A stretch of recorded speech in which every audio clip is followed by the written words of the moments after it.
자, 이어서 얘기 계속하면 이 고전어휘랑 관련해서 특히 중요한 게 뭐냐면 한자어예요. 한자.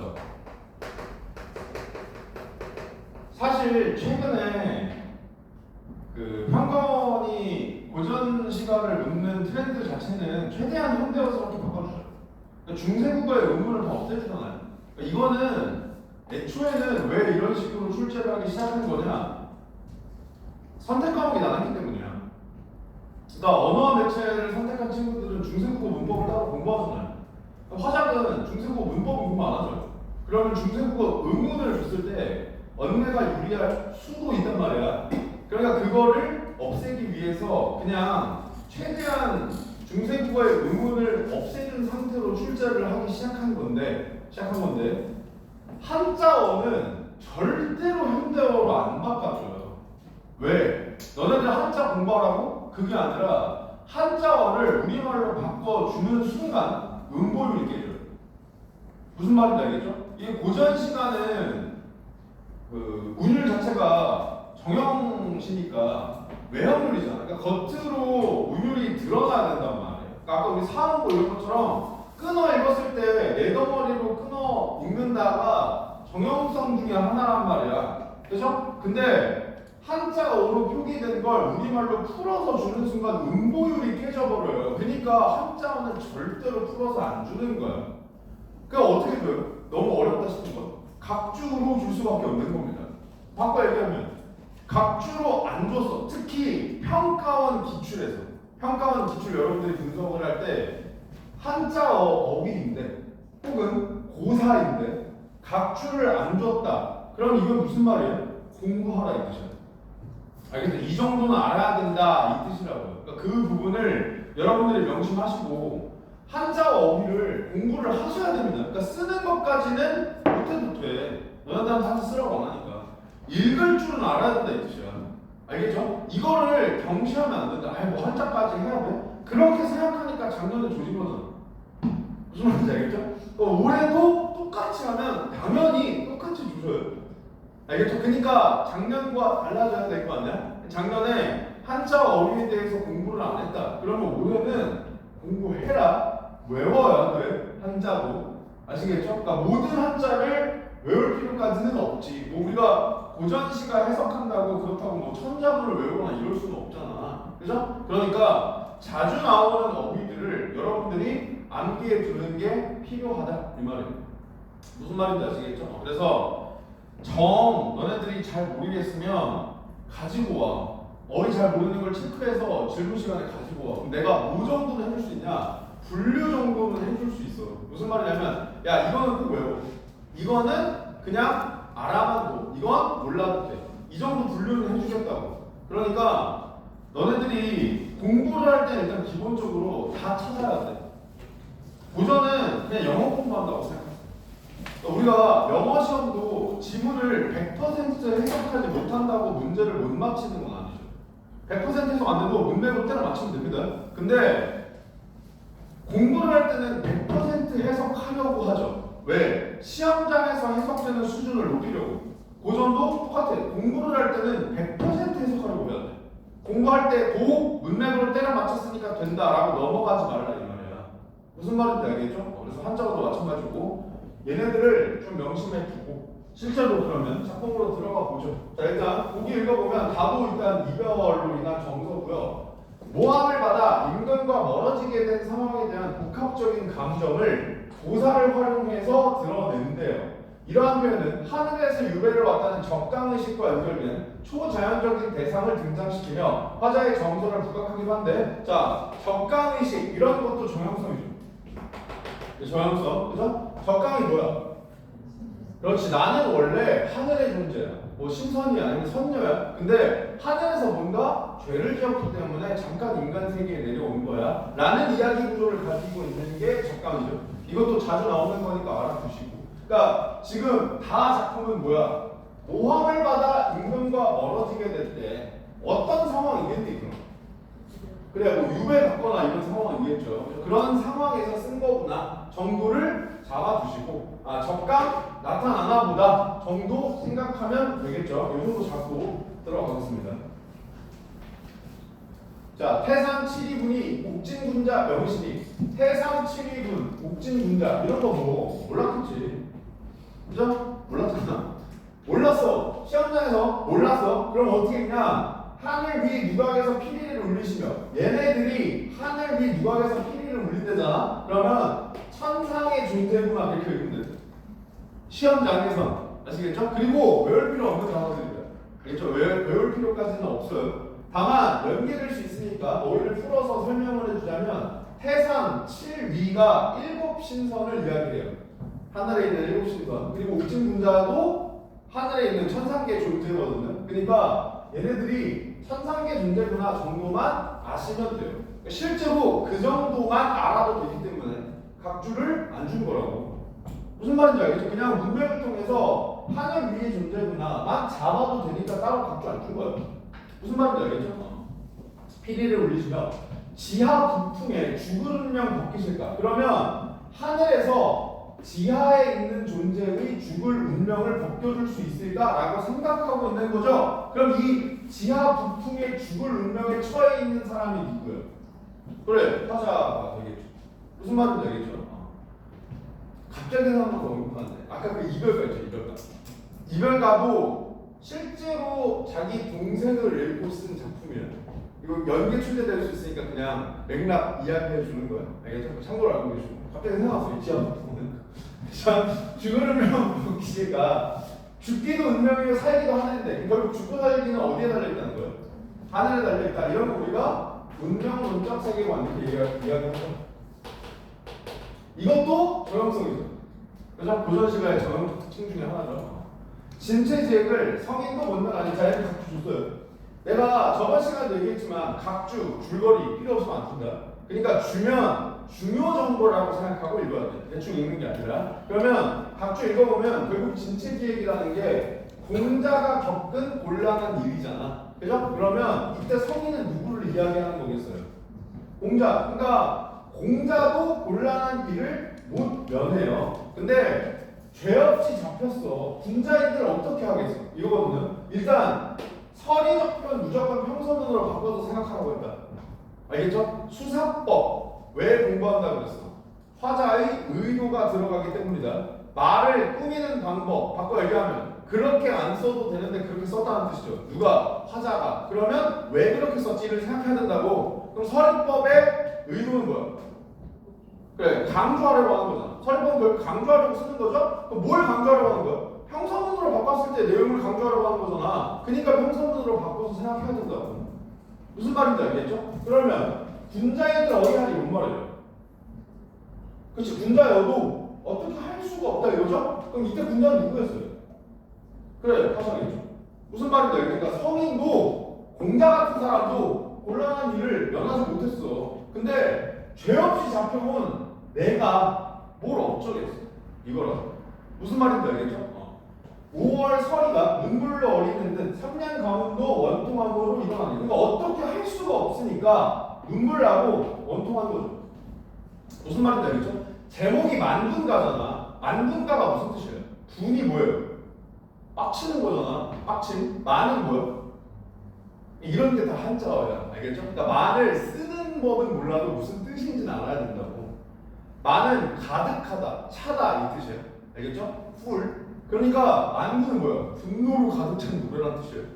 알겠죠? 이 작품의 제목부터가 분노로 가득 찬 노래인데 전체적으로 다 이 상황에 대한 분노, 원통함을 이야기하고 있다는 걸 아셔야 돼요. 그리고 얘도 마찬가지야. EBS 작품이니까 연계 출제 될 수 있죠. 그러니까 혹시 몰라서 이야기하는데 이 작품이 창작됐던 맥락이 언제냐면 무오사화 때거든요.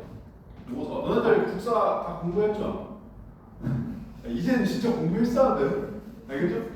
사화 다 알죠? 선비들이 겪은 화잖아요. 그래서 대부분의 사화가 언제구나 연산군 때 일어나거든요. 무오사화도 연산군 때 일어난 거고 실제로 지금 조이라는 작가도 무오사화 때 유배를 가게 된 상황에서 이 작품을 창작한 거야. 그러면 연산군이 누구야? 아주 유명한 십새끼, 아주 유명한 후라이잖아. 그죠? 그러니까 지금 여기 이 작품에서 사실 임은 엄밀히 말하면 현 임금이 아니라고 보는 게 정설이에요. 알겠죠? 그러니까 연산군을 그리워하진 않을 거 아니야. 그래서 사실 원래 이 작품의 임은 저 성종, 그러니까 선왕을 의미한다고 보는 게 일반적입니다.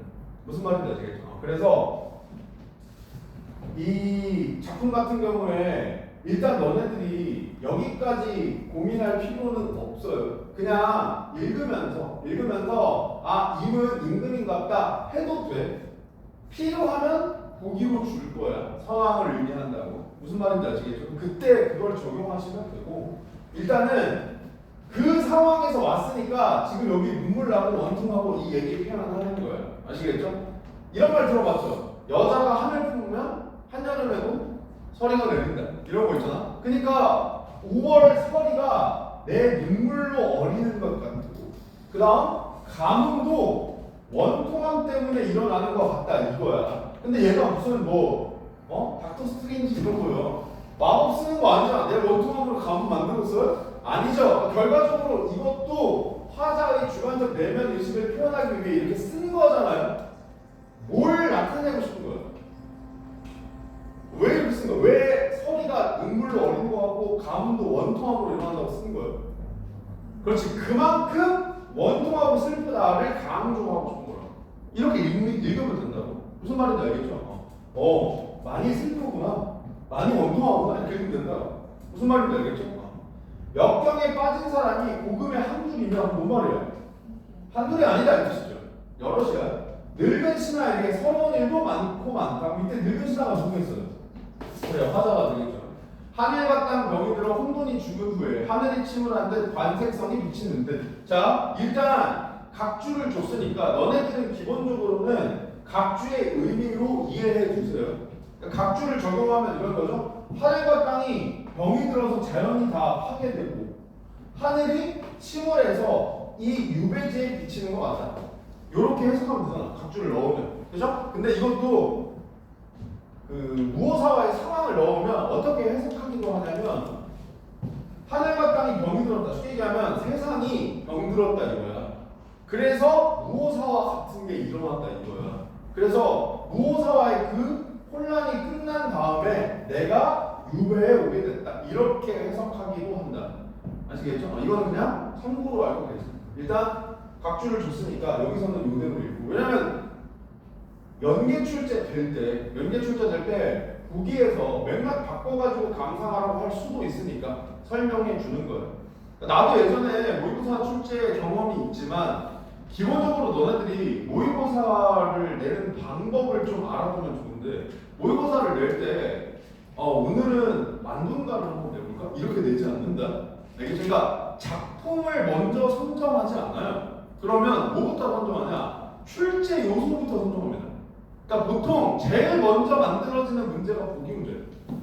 보기 문제. 자 이번에 이 세트에서는 이거 물어보죠. 이걸 정해요. 그러면 그거와 관련된 보기를 써요. 그리고 그 보기를 묻기 좋은 작품을 선정해요. 그럼 작품 선정됐으니까 그 작품과 관련된 나머지 문제 만들어요. 이렇게 보통 세트를 만든단 말이야. 그러니까 뭐가 연계 출제 가능성이 높냐? 교수님이 좋아하는 거, 뭘 좋아하시냐? 걸릴 건덕지가 많은 거예요. 무슨 말인지 알겠죠? 이걸 내려고 해도 이 작품은 가능하고 이걸 내려고 해도 이 작품은 가능하고 이런 작품들이 연계 출제 가능성이 자연스럽게 높아지는 거거든요. 그러니까 만군간은 일단 기본적으로 연계 출제 가능성이 높은 작품이에요. 걸릴 건덕지가 많거든요. 그 중에 하나가 아까 이야기했던 다른 맥락, 보기에서 무호사와 같은 거 주는 거죠. 사회문화적 맥락을 고려하는 판단. 이렇게 연계 출제돼도 걸릴 수 있는 작품이기 때문에 그 내용을 설명하는 거니까 참고로 알아두세요. 나라 걱정에 원한만 쌓였으니 차라리 애꾸는 말같이 눈 감고 지내고 싶대요. 자, 이것도 마찬가지야. 이미지 떠올려봐. 눈을 감고 지내고 싶대. 이거 뭔 말이야? 무슨 이미지야? 눈을 감아요. 원한이 쌓여서 내가 그냥 눈을 감았어. 이거 무슨 이미지? 그렇지. 일단 딱 직관적으로 느껴지는 건 듣고 싶지 않다. 보고 듣고 싶지 않아. 이 꼬라지를 보고 싶지 않아. 이거죠? 그 다음 눈을 감는다라는 건 어떤 이미지를 포함돼? 내가 할 수 있는 게 없다. 내가 뭔가를 바꾸려고 해도 할 수 있는 게 없으니까 그냥 눈을 감아버리는 거죠.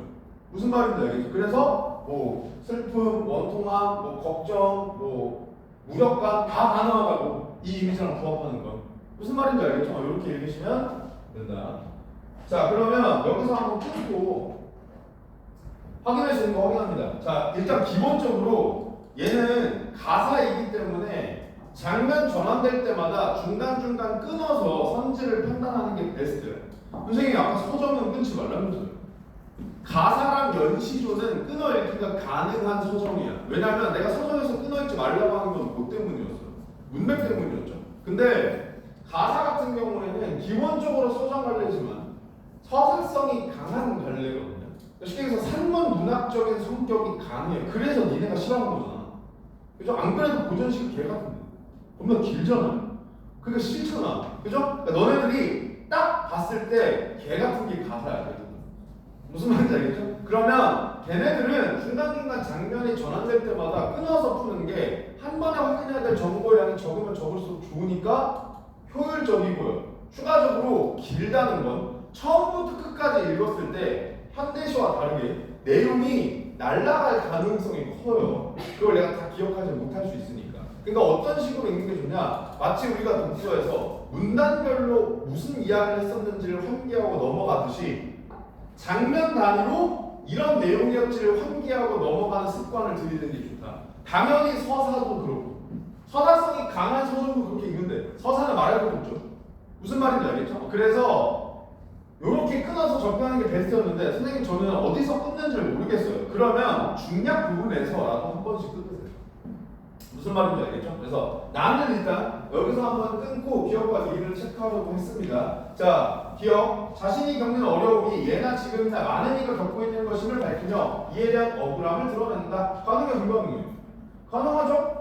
예나 지금이나 많은 이가 겪고 있다. 복음의 한 줄이며 억울함, 서러운 일 많기도 많다. 그죠? 그 다음 니은 나라를 향한 충정의 마음을 드러낸과 동시에 무력한 자신에 대한 슬픔을 드러낸다. 가능해, 불가능해? 가능하죠? 충정의 마음, 걱정, 그죠? 무력한 자신에 대한 슬픔, 눈 감는다의 이미지와 부합 이렇게 되는 거예요. 그러니까 이런 건 글자엔 없잖아. 선생님 슬프다는 말 없는데요? 그렇게 푸는 게 애초에 아니라고. 무슨 말인지 아시겠죠?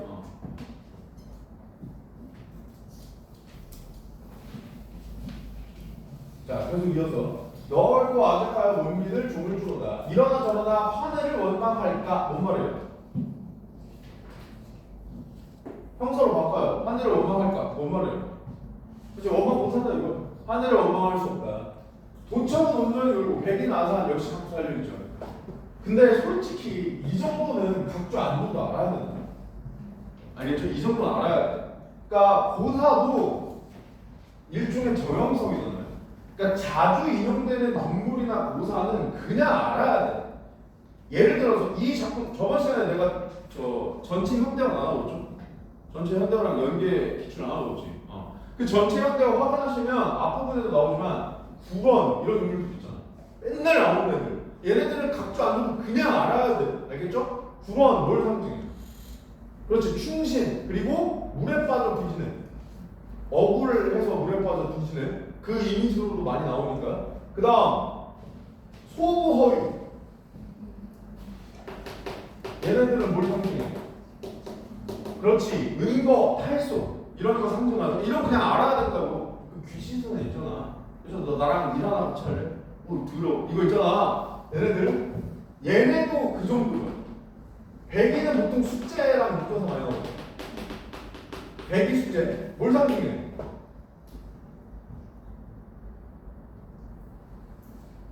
알아야 돼요. 지조절개.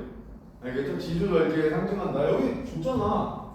그죠? 아니 백이 숙제는 정말 많이 이용돼. 왜냐면 지조절개 아시다시피 조선시대 관리들이 환장하는 숙제잖아요. 얼마나 많이 가지고 오겠어. 그 성산문의 시조 몰라? 수양을 바라보며 이제를 하나 몰라. 몰라요? 그 정도 시조는 알자. 기출도 많이 듣고 교과서에도 얼마나 많이 실려있는데 그 작품은. 그 작품이 왜 대단하냐면 지금 여기 고사 나와 있지만 이 사람들이 왜 지도절개를 상징하냐? 임금이 바뀌었을 때 임금이 나랑 같이 계속 벼슬 줄 테니까 일하자라고 했을 때 나는 바뀐 임금 네 땅에서 나오는 곡식도 안 먹을 거야 라고 해서 산으로 들어가서 고사리 캐먹다가 굶어 죽은 사람들이란 말이야. 그러니까 그 정도로 지도절개가 있다라고 전해지는 인물들이라 지도절개를 상징하는 인물로 자주 갖다 쓴다고요. 근데 성산문이 누구예요? 처음 들어봐요? 그럴 수 있지. 사육신이잖아. 사육신이면서 지편전 학자죠. 실제로 사육신의 대부분은 지편전 학자들이에요. 왜냐면 지편전 학자들 누가 고용했어요? 세종이 고용했죠. 그러니까 세종의 총애를 받은 신하들이잖아. 그러니까 세종의 직계인 단종을 다시 복위시키려고 할 수밖에 없는 사람들이야. 무슨 말인지 알겠죠? 세종을 인정하기가 싫다고요. 근데 이건 이제 야사인데 연령대가 세조랑 성산문, 박팽년 이런 그 지편전의 대표적인 학자들이랑 비슷했다고 해요. 왜냐면 세종이 어린 나이에 지편전 학자들을 채용을 했는데 세조가 세종 아들이잖아. 그러니까 비슷한 나이대고 그 다음 얼마나 능력이 뛰어났겠어. 그 인류 역사상 고트 세종께서 채용한 인물들인데 얼마나 똑똑하겠어요. 그죠? 그래서 세조도 당연히 성산문, 박팽년 이런 인물들을 자기 사람으로 쓰고 싶었겠지. 그죠? 그래서 실제로 성산문한테도 이거는 뭐 진짜인지 아닌지는 몰라. 야사야. 시조는 전해서 내려오지만 세조가 성산문한테 가서 얘기했다는 거죠. 야, 그러지 말고 그냥 나랑 같이 일하자 라고 했는데 그 앞에서 읊은 시조가 그 시조다 그거야. 그 시조가 뭐냐면 이런 내용이잖아. 수양산을 바라보면서 배기와 숙제를 한스러워한다. 왜? 얘네들이 굶어 죽은 산 이름이 수양산이니까. 니네들 풀 캐먹고 풀 캐먹었지. 근데 그 풀도 누구 땅에서 나는 건데? 나는 풀도 안 캐먹은 거야. 이 시조거든요. 그러니까 지도절개의 상징적인 인물을 오히려 나는 걔네들보다 더해 라는 걸로 활용하기 위해서 비판하는 어조를 가지고 있는 작품들이 유명한 거야. 근데 이 작품이 창작됐던 시기를 생각하면 거기에서 쓴 시조 자체가 심상치 않다고요. 그죠? 왜? 세조가 누구야? 수양대군이잖아. 그죠? 그러면 세조 앞에서 수양을 바라보며 이제를 하난다 이렇게 얘기했다라는 뜻으로 받아들여질 수 있다니까. 무슨 말인지 알겠죠? 네 보면서 나는 오히려 이제를 한스러워해. 나는 풀도 안 켜먹을 거야. 이렇게 얘기했다는 거죠. 그러니까 결국 죽였다 이거잖아.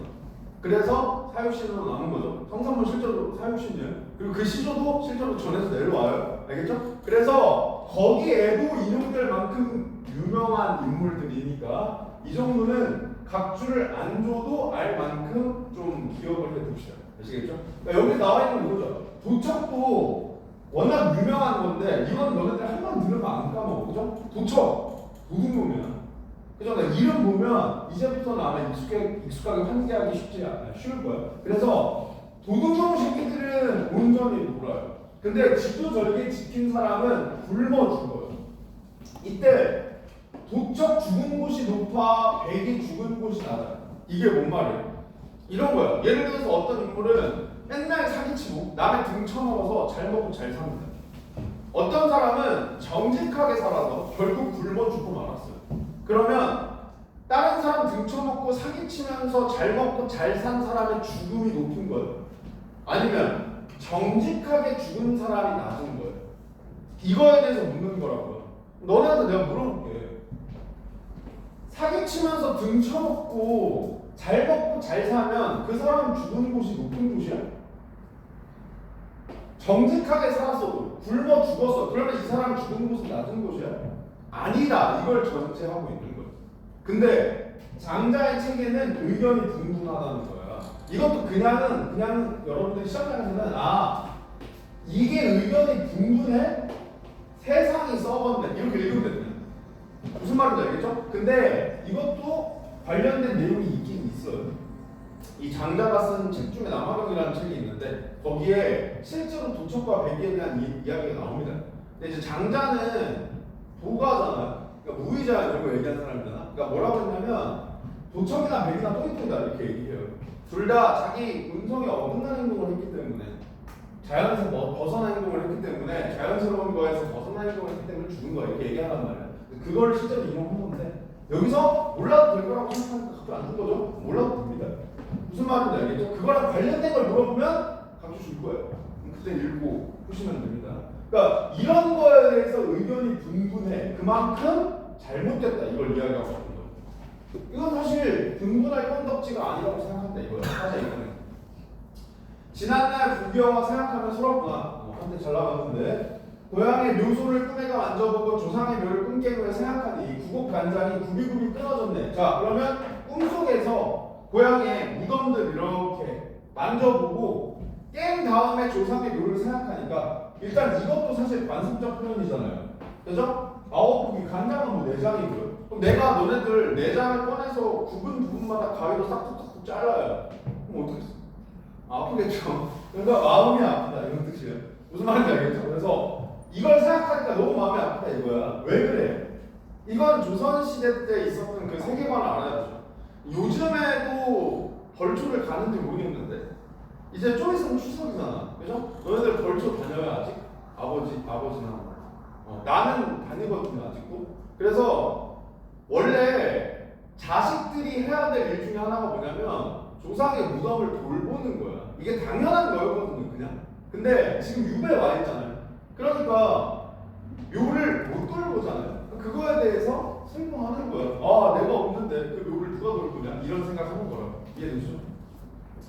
음산한 기운이 대낮에 흩어지니 호남 어느 곳이 귀신과 불려오의 집합소인지 도깨비 귀신이 우글우글 하는 곳이. 아니 뭐 화자가 도깨비 신부야? 귀신 뭐 볼 수 있는 사람이야? 아니잖아. 결과적으로 이런 것도 다 상징적 표현이겠죠. 실제로는. 그럼 지금 이 호남 어느 곳이 귀신과 불려오의 집합소이고 음산한 기운이 대낮에 흩어지는 곳이고 도깨비 귀신이 우글우글 하는 곳이야. 여기가 어디겠어요? 그래 유배지. 자기가 온 유배지겠죠. 그럼 여기 나와 있는 얘네들은 뭘 상징하겠어? 일단 다 안 좋은 걸 상징하겠죠. 안 좋은 걸 상징하겠죠. 근데 옛날에 유배형을 누구한테 내려요? 그렇지. 그러니까 쉽게 얘기하면 중죄를 저지른 사람들한테 내리는 거잖아. 그죠? 뭐 친구 주먹으로 한 대 때렸다고 유배 가거나 이러진 않을 거 아니야. 그죠? 그러니까 자기가 지금 유배지에 왔잖아. 그럼 여기는 흉악범들이 우글우글 할 거 아니야. 약간 뭐 임펠다운 이런 느낌이라고. 무슨 말인지 알겠죠? 그러니까 이런 곳에 내가 왔다 이거야. 그걸 어떻게 표현하는 거야? 배곡은 무슨 일로 슈퍼에 숨어든다 이렇게 얘기하는 거야. 역시 이미지 떠올려봐요. 배곡은 뭐야? 하얗고 깨끗하고 흠없는 옷이죠. 그 앞 근처에 파리들이 날아다닌단 말이야. 그럼 이 배곡은 뭘 의미하는 거야? 나야. 그죠? 나는 이렇게 배곡처럼 깨끗한 마음을 가지고 있는데 주변은 다 휘파리 투성이다 이거야. 그죠? 그러니까 이 휘파리도 마찬가지죠. 부정적 의미를 가진 인물들은 뭐 다 가능하겠죠. 자기를 모함한 사람들도 될 수 있을 거고요. 유배용 다른 개인들이 될 수도 있을 거고. 북풍에 혼자 서서 끝없이 우는 뜻을 하늘 같은 우리님이 전혀 아닌 홈피스니까 질질 짜고 있는 거죠. 그래서 울어요. 왜? 이미 안 살면 죽어. 목련과 국화가 향기로운 탓이던가. 요 구절이 좀 중요하다. 요 구절이 좀 중요합니다. 왜? 우리 기본적으로 국화 긍정적이야 부정적이야?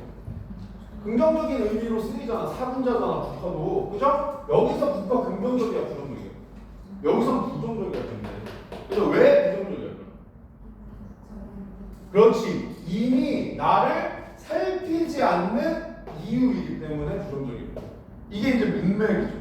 무슨 말인지 알겠죠? 기본적으로 국화는 긍정적인 의미를 가지는 경우가 많은데 여기서는 부정적인 의미로 해석해야겠죠. 왜? 얘네 때문에 이미 나를 살피지 않으니까요. 무슨 말인지 알겠죠? 이것도 그냥 지금 이 작품을 읽어 나갈 때는 목련과 국화가 향기롭기 때문에 이미 나를 살피지 않고 있으니까 얘네들은 뭐 관심 같은 거 상징할 수 있겠다라고 읽으면 됩니다. 근데 아까 이야기했던 그 사회문화적 맥락을 고려하면 이때 임은 죽은 선왕일 수 있잖아요. 그러면 목련과 국화는 죽은 사람한테 주는 꽃이기도 하거든요. 그러니까 저승과의 거리감을 의미할 수도 있어요. 무슨 말인지 알겠죠? 저승에 계시기 때문에 나를 살피지 못하나 이렇게 생각할 수도 있다 이거예요. 이건 그냥 참고로 알고 있으면 되고. 자 그러면 중요한 나왔으니까 역시 확인할 수 있는 거 확인하고 가겠습니다. 고향을 떠나 조상의 물을 제대로 돌보지 못하는 상황에 처하게 된 것에 대한 비판 가능하죠. 그다음 임금에 대한 걱정을 끊임없이 하고 있지만 임금에게 그 마음 같지 않은 안타까워 가능하죠. 이러고 그냥 바로 동그라미 치고 넘어가면 돼요. 이 몸이 녹아져도 옥황상제 처분이고 이 몸이 죽어도 옥황상제 처분이야. 결국 옥황상제한테 달려있는 거지 뭐 이거죠. 그 다음 녹아지고 죽어져서 혼객조차 흩어지고 빈산의 해불같이 임자 없이 부르다가 그러면 여기서 이 이미지는 어떤 이미지야? 내가 죽고 나중에 임자 없이 해불만 떼굴떼굴 굴러가는 그죠?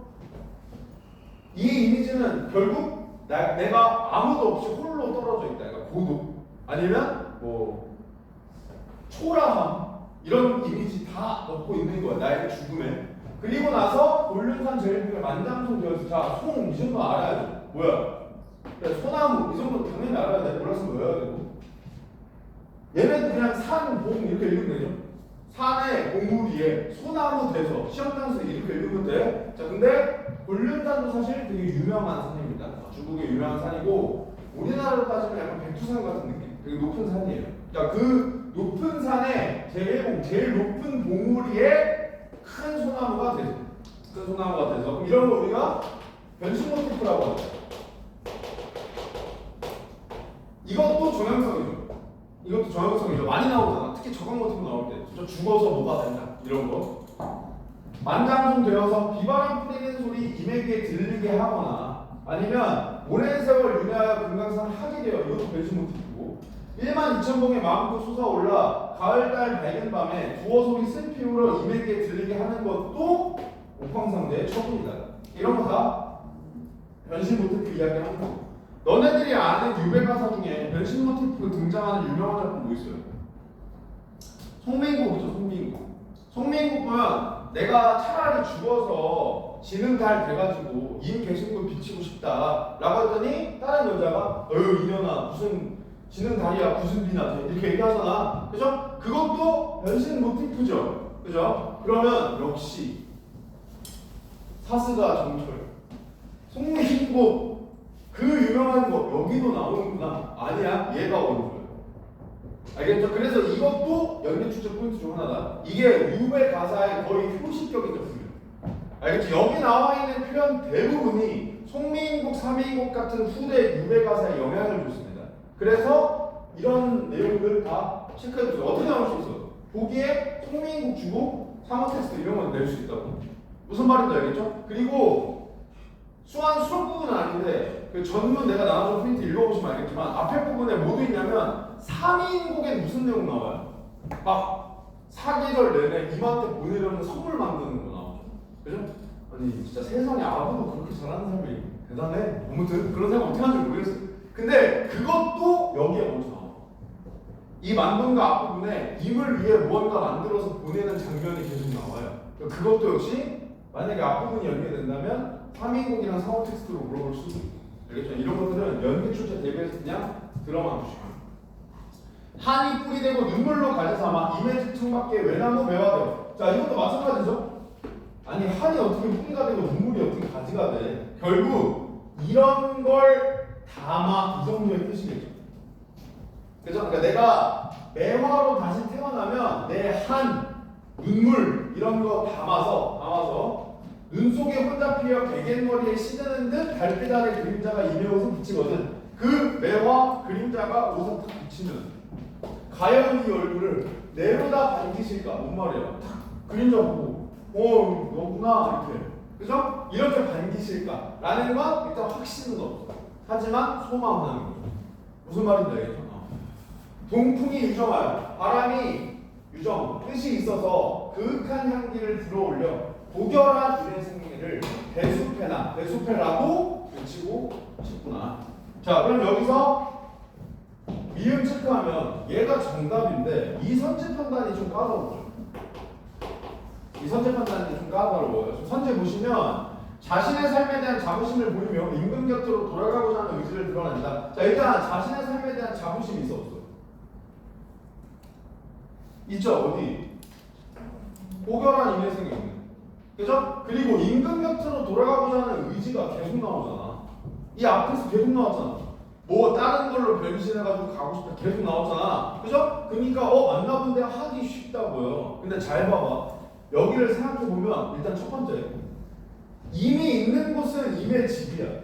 그죠? 그래서 임의 집에 매화가 돼서 나를 반길까 잘 모르겠어.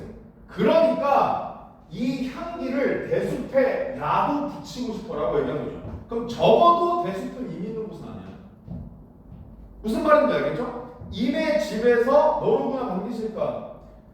그게 안 되면 그윽한 향이 불어올려서 대숲에라도 붙이고 싶구나 라고 이야기하는 거니까 이 대숲은 적어도 임의 집은 아니라고. 무슨 말인지 알겠죠? 그러니까 얘도 아니고 그 다음 대숲에라도 붙이고 싶다라는 게 돌아가고자 하는 의지를 드러내는 것도 사실 좀 모호하죠. 그죠? 그래서 정답은 5번 이렇게 됩니다. 이런 선지는 너네도 시험장에서 맞닥뜨렸을 때 넘어가기 딱 좋죠. 그러니까 좀 잘 체크를 해주시면. 그 다음 이것도 이제 참고로 알아두세요. 참고로 이걸 어떻게까지도 해석을 하냐면 근거에 대한 지향으로 해석하기도 합니다. 알겠죠? 그러니까 어차피 아까 이야기했잖아. 선왕은 죽었잖아요. 하늘나라에 계시잖아요. 지금 왕은 연산군이잖아요. 그러니까 어차피 그 새끼는 나 안 불러줄 거잖아요. 그러니까 이 고결한 내 생애를 자연에다 의탁하겠다. 이렇게 해석하기도 해요. 무슨 말인지 알겠죠? 이것도 참고로 알아두세요.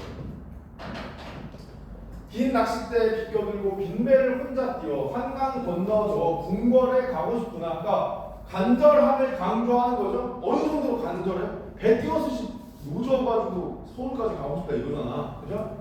그래도 한마음은 궁궐에 달려있어 누추한 곳에서 임향한 꿈을 깨어 한점 서울을 눈아래 바라보고 그래도 마음은 궁궐에 있어요. 그리고 이때 궁궐도 사실 사회 그 문화적 맥락 무엇과 고려하면 하늘의 궁궐을 의미하겠지. 하늘의 궁궐을 의미하겠지. 그래서 임을 향한 꿈에서 깨서 서울 이것도 사실 하늘의 서울을 의미하는 겁니다. 알겠죠? 근데 안 좋으니까 너네들은 그냥 임금이 있는 곳 한양 이렇게 해도 돼. 알겠죠? 눈아래 바라보고 그릇하든 옳게 하든 이 몸의 탓인가? 그러니까 잘못되든 잘 되든 이게 다 내 탓인가? 모르겠단 말이에요. 그죠? 이게 내 탓인지 나도 잘 모르겠어. 답답해. 그러니까 하늘길에 막막해서 물을 길이 없어. 하늘에라도 물어보고 싶은데 하늘길에 막혀 있으니까 물을 길이 전혀 없거든요. 그래서 얘네들이 나오는 거야. 알겠죠? 복희씨 64개 천지만물 생긴 뜻을 주곡을 꾸며보고 자세히 보고 싶네. 64개는 너네들은 뭐 처음 들어봤을 수 있어요. 근데 여기도 뭐 사주팔자 좋은 애들 있을 수 있잖아. 사주팔자 볼 때 쓰는 게 얘거든요. 쉽게 얘기하면 점괘를 볼 때 쓰는 거예요. 그러니까 이 복희씨는 그 점괘를 볼 때 쓰는 걸 만든 사람. 그러니까 유명한 부자 약간 이런 느낌으로 생각하시면 좋아요. 물론 그 주역이라는 책에다가 쓴 거지만 그러니까 이미지상 그렇게 이해하면 좋다 이거야. 그래서 이 사람한테건 아니면 주공은 법도 이런 거 만든 사람이니까 이 사람한테건 도대체 내 운명이 어떻게 되는 건지 내가 진짜 잘못한 건지 이 하늘의 이치라는 게 도대체 무엇인지 이런 걸 물어보고 싶다라는 답답함을 표현하는 거다라고 이해하면 됩니다. 이해되시죠? 이렇게 읽으면 된다. 자, 그 다음에 이제 도전 3문으로 갈 건데 사실 뭐 작품을 볼 시간은 없고요. 내가 아까도 이야기했지만 서사를 다음 시간에 할 거고 이춘풍전도 중요한 작품인 건 맞아요. 무슨 말이냐면 연극 출제자의 건덕지는 많아요. 근데 이 이춘풍전에서 사실 제일 중요한 덩어리는 한소리계 선거인데 문제는 얘가 작년에 나왔죠. 그러니까 정확히 얘기하면 판소리계 소설이 나온 건 아니지만 수군가가 나왔잖아요. 그러니까 그게 겹치기 때문에 올해 출제될 가능성은 좀 낮다고 생각합니다. 작품 자체가 너무 중요한데 연기 출제할 건덕지도 너무 많은데 올해 과연 이걸 낼까? 그건 솔직히 나는 좀 의문이긴 해. 하지만 워낙 중요한 작품이고 그리고 조금 속된 말로 판소리는 고전을 전공하신 교수님들이 진짜 환장하거든요. 정말 좋아하죠. 왜냐하면 지금 현재 고전 문학을 가르치시는 교수님들의 대부분이 교수 임용을 판소리 논문으로 두신 분들이에요. 그러니까 판소리를 정말 좋아하시거든요. 그래서 뭐 안 나오리란 법은 없어요. 예년에 비해서는 확률이 좀 떨어지긴 했지만, 그래서 이 판소리계 소설과 관련된 내용이 연계 출제 요소니까 간략하게 이 내용을 설명하고 가면 당연히 판소리계 소설을 이해하려면 판소리를 알아야 돼요. 판소리 본 적 있어요? 직접이든 영상이든. 본 적이 있다면 판소리가 기본적으로 이렇게 노래 부르는 사람이 있고요. 그 다음에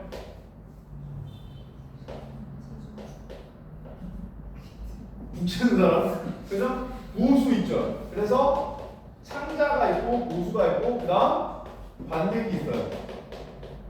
이렇게 이루어지는 공연 문학이에요. 판소리는. 그리고 이 창자가 뭘 해요? 첫 번째 당연히 창 노래를 하죠. 그 다음 두 번째 안일이, 그러니까 사설 이야기를 합니다. 그러니까 쉽게 얘기하면 판소리 창자는 지금으로 따지면 1인 뮤지컬 배우잖아. 노래도 하고 연기도 하고, 그죠? 그러니까 너네 판소리 공연 영상으로 본 거 몇 시간짜리였어? 그거 보통 하나 공연한다는 3시간 4시간 하거든요. 그럼 그거 내내 노래 어떻게 불러? 그거 터져요. 그죠? 그러니까 중간중간 이야기를 하는 장면이 있는 거죠. 막 이런 거 있잖아. 뭐뭐 하는디? 뭐 이런 거 있잖아. 그게 다 이거 하는 장면이라고. 무슨 말인지 알겠죠? 그래서 요게 있고, 그 다음에 발링, 너른새라고도 하죠. 그러니까 제스처, 부채 촥 폈다가 접었다가 막 가리켰다 이런 거 있죠? 이런 거 하는 장면이 있어요. 그러면 그 예전에 신재료라는 사람이 명창이 되려면 조건을 정리해놓은 책이 있거든요. 그러니까 판소리 명창이 되려면 이런 게 필요해. 이걸 정리해놓은 게 있어. 너네들은 이건 그냥 재미로 보는 거야. 재미로. 명창의 조건, 제일 중요한 게 뭐일 것 같아? 그러니까 지금으로 따지면 약간 뮤지컬 슈퍼스타 이런 느낌이잖아. 그죠? 그러면 그런 스타가 되려면 뭐가 제일 중요할 것 같아? 응? 뭐 창? 목소리는 노래? 아닙니다. 스타성이 뭔데? 1순위 뭐야? 무조건 외모야. 무조건 외모야?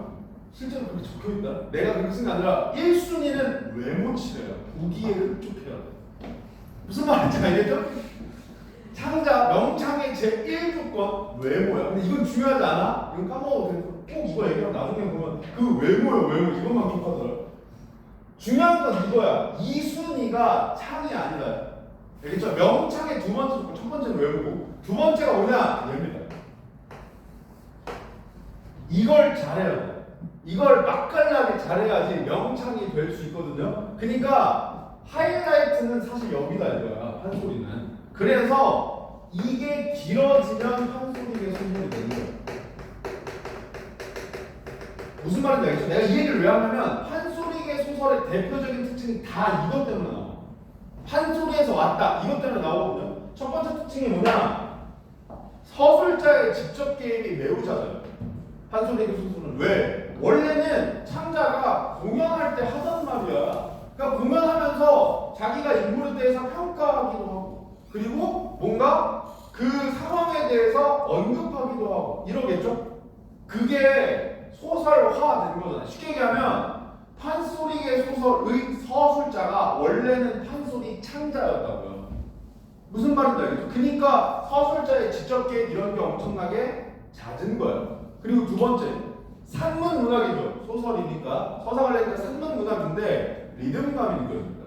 왜? 원래 공연하던 문학이고 창 부분도 들어왔을 거 아니에요. 그러니까 노래로 부르던 부분도 소설 속에 들어와 있겠죠. 그러니까 그런 부분들은 다 산문 문학임에도 불구하고 리듬감이 느껴지는 거예요. 무슨 말인지 알겠죠? 그 다음에 이거는 용어를 그냥 기억만 해주세요. 판소리계 소설의 특징 또 뭐가 있냐면 장면의 극대화가 있어요. 장면의 극대화가 뭐냐? 장면을 과하게 늘려놓은 거거든요. 그러니까 예를 들면 이런 거야. 춘향전을 떠올려보세요. 춘향전도 판소리계 소설이니까. 춘향전의 클라이막스가 어때요?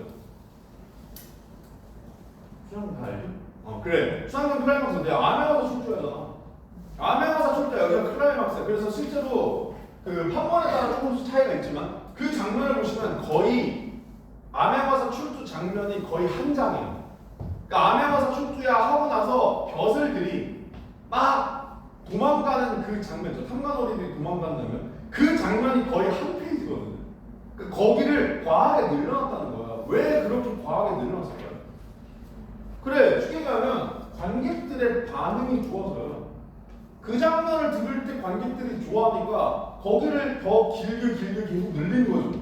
반응 좋으니까. 그죠? 그러니까 실제로 보시면 희화화되고 이런 장면들 되게 많아요. 무슨 뭐 오른발을 들어서 발 뒤에 걸고 도망갔다느니 뭐 이런 장면들 나온단 말이야. 너무 놀라가지고. 그러니까 그런 것들 할 때 관객들이 막 웃으면서 좋아하니까 참가는 신나서 계속 하는 거예요. 무슨 말인지 알겠어? 그러니까 거기가 길어지는 거야. 그러면서 그게 판소리계 소설의 장면의 극대화가 일어난 장면으로 탄생하는 건데 이 장면이 왜, 그러니까 이 용어가 왜 중요하냐면 원래 예전에는 지금처럼 한소리계 소설이 주목받지 못했다. 왜냐하면 한소리계 소설에 어떤 평가가 붙었었냐면 문학성이 떨어진다고 그랬어요. 서사갈래는 소설의 3요소가 뭐예요? 인물사건 배경이 아니야. 알겠죠? 소설의 3요소는 주제, 구성, 문체야. 주제, 구성, 문체. 그리고 구성의 3요소가 인물사건 배경이야. 아시겠죠? 근데 이 구성이라는 게 영어로 하면 플롯이에요. 근데 플롯이라는 게 쉽게 얘기하면 이야기가 유기적으로 잘 짜여져 있다 이거거든요. 근데 생각해봐. 춘향전 작품 전체를 통틀어서 탐관오리들이 도망가는 장면이 뭐가 그렇게 중요해? 걔를 그렇게 길게 쓸 이유가 없잖아요. 그러니까 이거 너무 플롯이 허접해. 이런 평가를 들었단 말이에요. 왜냐하면 그런 장면 이만큼 늘려놓고 관객들이 재미없어하는 짧게 끊어갔겠죠. 그러니까 전체적으로 소설이라고 생각하고 읽으면 아니 여기는 왜 이렇게 길어? 여기는 왜 이렇게 짧아? 이런 평을 받을 수 있단 말이야. 그걸 뒤집은 문문에 나온 용어가 이거야. 그러니까 무슨 말이야? 얘는 구성적으로, 그러니까 문학적으로 구성력이 떨어지는 게 아니라 판소리계 소설의 아주 유니크한 특성이다. 이 판소리계 소설만 가지고 있는 특성이다 라고 해서 나온 게 이 개념이라서 이 개념을 또 좋았어요. 무슨 말인지 알겠죠? 그래서 언급하고 가는 거예요. 사설 시조도 일종의 장면의 극대화가 나타난다고 볼 수 있어요. 사설 시조도 중장이 길어져요. 중장이 길어져요. 그러니까 장면의 극대화가 나온 장면이든 사설 시조의 중장이든 특징이 뭐냐면 중요하지 않아. 그냥 같은 거 반복이에요. 여러분들이 시험장에서도 사설 시조 나왔는데 중장이 이만큼 길어요. 근데 몇몇은 해석이 되는데 나머지는 해석이 잘 안 돼. 그럼 대충 비슷하겠거니 퉁쳐도 크게 문제 없을 거라고. 무슨 말인지 알겠죠? 그래서 이 장면의 극대화 얘도 중요하다. 그래서 이춘풍전 연계될 수 있는 요소들을 설명하는 거야. 첫 번째 판소리계 소설이에요. 그 다음 두 번째가 뭐냐? 웃음이에요. 그러니까 이게 너네들이 지금 현재 치르고 있는 수능 교육과정 기준으로 했을 때 한국 문학의 전통과 특질에서 정말 중요하게 생각하는 주제가 세 개가 있어요. 그래서 이 세 개 중에 하나는 반드시 물어본다. 올해도 아마 셋 중 하나 반드시 나올 거예요. 그 세 개가 뭐냐? 첫 번째 한해 정서예요. 한해 정서, 우리 문학의 특징. 그 다음 두 번째 자연관. 그러니까 대표적으로 이 자연관 묻는 게 속세, 자연 구별하고 이런 거 있잖아. 그죠? 그 다음 마지막 세 번째가 웃음이야. 이게 우리나라 문학의 특징 중에 하나거든요. 그래서 당연히 판소리계 소설도 풍자해야 들어가죠. 그러니까 웃음도 출제 요소가 될 수 있어요. 그 다음 세 번째 EBS에서 물어본 거 사회문화적 맥락. 그러니까 화폐 경제 생기면서 일어나는 일들. 그 다음에 마지막 네 번째가 뭐냐? 여성의 주체성 상승이에요. 가부장제 비판. 그죠? 여기서도 남성 인물 좀 멍청하고 여성 인물이 그 갈등을 주체적으로 해결해 나가죠. 즉 여성, 여권의 신장이라든지 이런 거. 그리고 여기에 이제 서브로 달릴 수 있는 게 또 뭐가 있냐? 남성 모티브. 그죠? 아무리 여성의 인권 신장되고 그런 내용을 주제의식으로 가지고 있는 작품이라고 하더라도 여자의 몸으로 하고 싶지 않아요. 그러니까 어떻게 해요? 남자 옷으로 갈아입어야 비로소 그런 일들을 행할 수 있죠. 요 네 가지 정도가 이춘풍전에서 연계 출제될 수 있는 요소니까 이것들은 참고로 알고 계시고 다음 시간에 고전 3문이랑 현대소설을 보고 마무리하겠습니다. 아시겠죠? 고전 5시가 어떻게 하면